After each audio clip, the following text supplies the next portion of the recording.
guests absolutely love doing these driving days. It's very unique and rare to get an opportunity to actually exploit the potential of the cars, and getting them onto a big open area allows them to do that. It enables them to experience what the car's really capable of. It's only when you experience the exhilaration of the car on the track, you know, that you can really appreciate its benefits.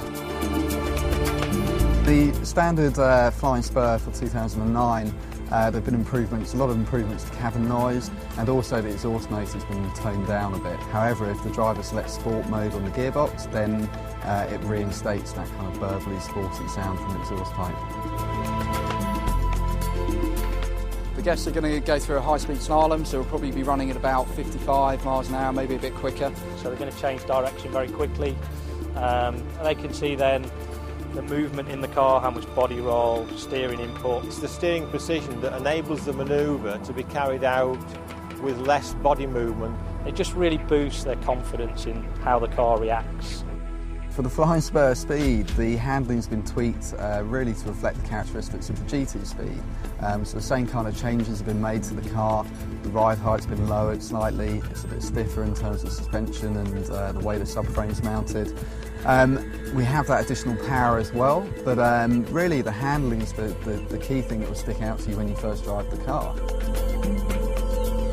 The high-speed brakes on lane change involves driving towards a wall of cones. So we're going to accelerate the car at full throttle up to around 110 miles an hour. And then at the very last minute, hitting the brakes very hard, we're going to trigger the anti-lock brakes and get to feel that working.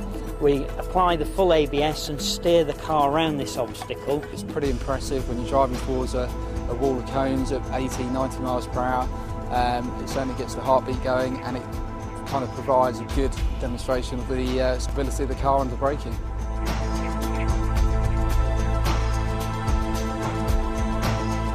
As you can see from today, you know, dynamically it's fantastic. You know, for a four-door saloon, you can really drive it like you would any other sports coupe car. It's very, very good. You don't feel the length of the car.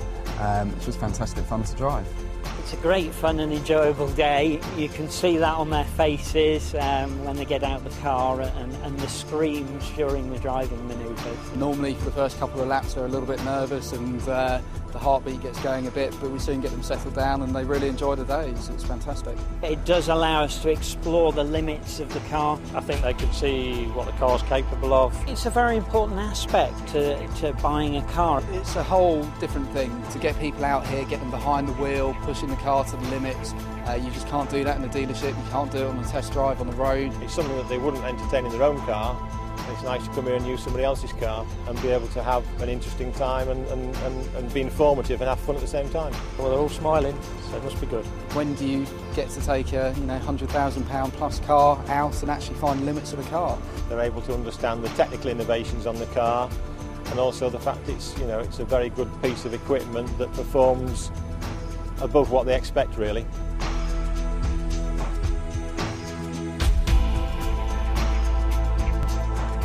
It's been absolutely fantastic. It exceeded my expectations. I got to do things that were silly, but they were well controlled, and it was a thoroughly enjoyable day. Fantastic demonstration by the driving team from Bentley, and superb cars to enjoy. Without doubt, this really does give you a proper feel for the car. It allows people to drive cars the way they've been designed to drive, but without any danger. You need to come to something like this to see exactly what it can do.